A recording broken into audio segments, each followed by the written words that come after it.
مدرسة سبا مدرسة سبا مدرسة سبا مدرسة سبا warri yuutuubiin daawwachaa jirtan laayik sabskiraayib gochuu hin dagatina. Warri galmee barbaaddan lakkoofsa mata duree irra jiruun nu dubbisa.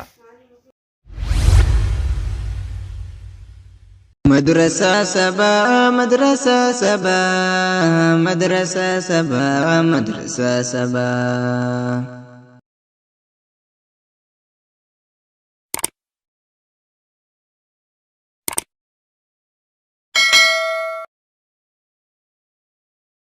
السلام عليكم ورحمة الله وبركاته. بلين إسلاما مسين صوتا مدرسة صباح بقى نجهان رفتن أهلا وسهلا سنين جنة. أولا ربي سبحانه وتعالى ولقد يسرنا القرآن للذكر فهل من مدكر.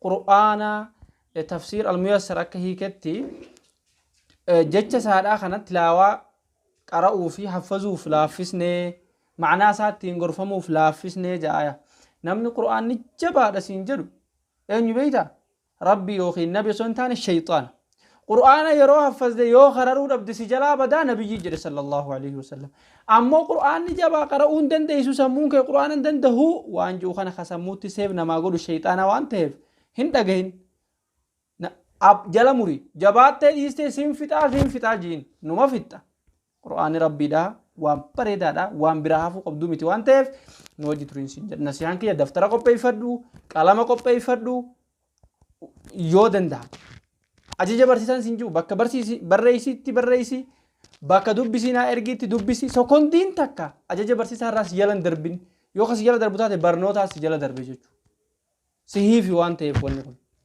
قرماتا دبرتو مالي هبتشيسا مدرسة كان كيستي برنوتا كفارة لما فارة دربوف أني غرا فيديو لما يوخين برسيسان كانكي غرا فيديو لما فات دربي أسوسي نينجرين هن دربين غنكما سانو ما أشياء جتو وهيفي وانسي تلوف كم دركما فيديو ترتيبان دائرو هندا هرا دقي فتح هرفتون قبضو جتو بروتا عمري كان كيدي دربان هندا وقرآن فيني ترتي أما قرآن فتو إيغا مرتيسي تي سوتا جاماس نفت تركون قبض وروني صدركا قرآن جاني حروف بلا دبرتن خر إيموتين خر زوميتي خبرا نتانا ور صدركا حروف رجرتن أسر برتني أجزاء خينيان أكاديمتن مرسا درارة تغرسيسا برنا مرساتي أنورتك عيدا نورانية لينجي فرن وانتهف كون برنوتا خينيا خطاة كفاتي ترتي غاري والسلام عليكم ورحمة الله وبركاته.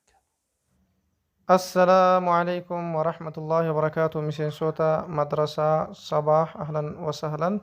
بسم الله الرحمن الرحيم. برنوت الديني خغاري خاتين بارتني قرآن برسيفت ربي سنة تاسسو إرجما ربي صلى الله عليه وسلم خيركم من تعلم القرآن وعلمه جالان كيسان نما قرآن برتي في برسي سجان ورّا برتي حفصون تاني ورّا برسي ربي سنة تاسسو مدرسة صباح الرا ورّا ملكاوي عمري قوتو قرآن قرأ يدوانو قد أجرات ربي سنة تاسسو egaa kitaabni nuti marsaa duraa irratti leenjifnu kitaaba lama qaayidaa nuuraaniyaatii fi kitaaba agarsiisaa kan an isiniif barreessedha. Kitaabni kun gafriin kun kudhan hawaasa kan dhaqqabe yommuu ta'u ammaan tana biyya keessatti ni argama, biyya alaallee yeroo hin jiru.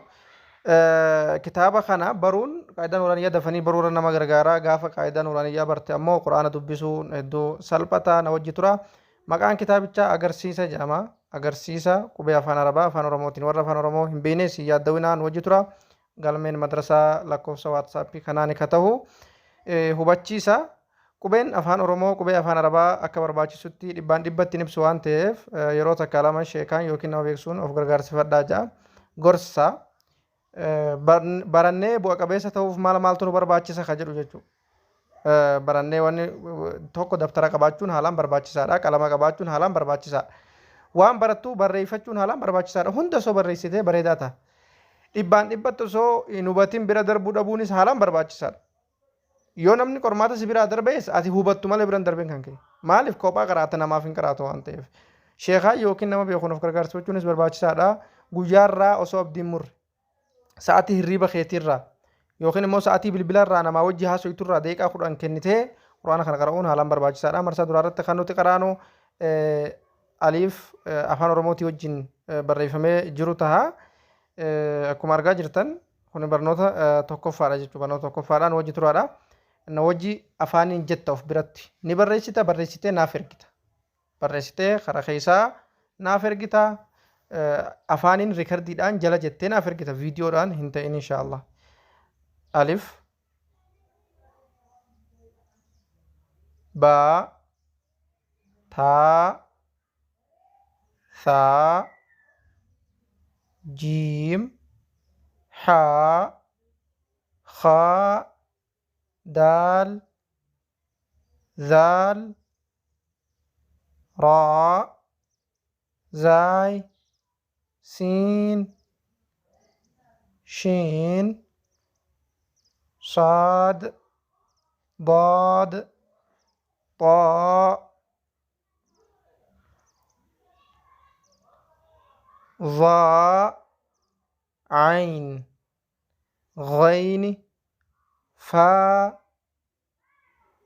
قاف كاف لام ميم نون واو هاء لم ألف همزة يا والسلام. يان كل مان مالي والدبني برنوت ديمنو خيسا وجي ديمنا برنوت كينيا قويا هرا كنفكاتا. والسلام عليكم ورحمة الله وبركاته. بريسا خيسا نافرقا daawwattoota keenya kana barreessanii keessaan naaf erguun miseensonni madrasaa sabaa dirqama tahaa lakkoofsi WhatsApp keenya isa mata duree irratti argamu kana abdii osoo murre kuni abalu jechuu addaan dirqama baafachuu qabdan maqaa isaanii sirriitti adda baafadhaa. Salaam.